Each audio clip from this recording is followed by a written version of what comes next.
Zimbabwe rallies one last time before historic election movement for democratic change (MDC) supporters attend an election rally at the Chippadze Stadium, Zimbabwe, Friday, July 27, 2018.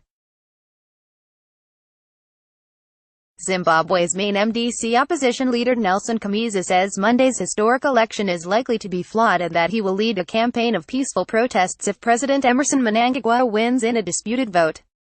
AP photo, Harare, Zimbabwe. AP, Zimbabwe's president promised a thunderous victory, and his main challenger told him bye-bye as they rallied supporters one last time ahead of Monday's election in a country seeking to move past decades of economic and political paralysis.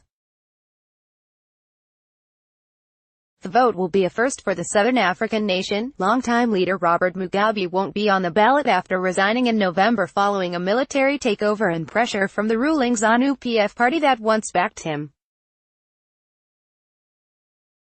The majority of Zimbabwe's 5 million voters grew up under Mugabe's 37-year rule. Supporters of the 75-year-old President Emmerson Mnangagwa, a former Mugabe deputy, and the 40-year-old Nelson Chamisa, the leader of the opposition MDC party, rallied on Saturday in Harare, the capital. A credible vote could help Zimbabwe to shed its longtime status as a global pariah and spur recovery for its collapsed economy, while a contentious election would prevent the lifting of years of international sanctions.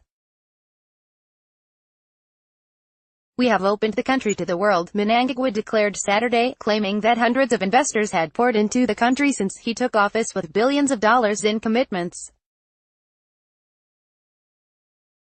Many in once prosperous Zimbabwe, however, have yet to see any effects as they continue to stand or sleep in long lines to access dwindling cash. "Allow him to finish the job he started," said one supporter of the president, Erica Chindoma, who like many was bussed in by the ruling party to attend the stadium rally under heavy security.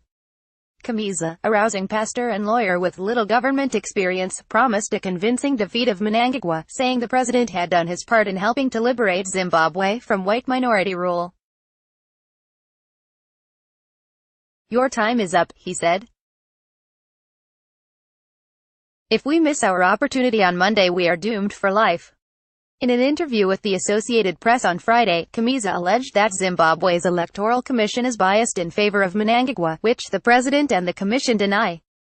Chamisa vowed to hold peaceful protests if the election is flawed. Past elections under Mugabe were marred by violence and intimidation against the opposition and by alleged vote rigging. Foreign observers were shunned. Now Mnangagwa, once Mugabe's enforcer, praises this beautiful democratic process, and dozens of foreign observers have spread throughout the country, including teams from the United States, the European Union, the Commonwealth and the African Union. "We are aware of the issues that have been raised by opposition parties, however we hope that the elections will be free and fair." U.S. Senator Jeff Flake told reporters on Saturday. Concerns have focused on the military's influence, especially in rural areas, and on the lack of transparency in the voters' roll and ballot paper. When asked whether Mnangagwa is better than Mugabe, Flake replied, "In no comment. That's pretty low bar." Mnangagwa himself remains under U.S. sanctions. Not everyone was joining Zimbabwe's election excitement. "I will not waste my time queuing to vote. These politicians are all the same, they lie," said Jackson Mundopa, a 33-year-old who said he would use the extended weekend to visit family. Monday has been declared a national holiday. Follow Africa News at https://twitter.com/app_Africa. Copyright 2018 The Associated Press.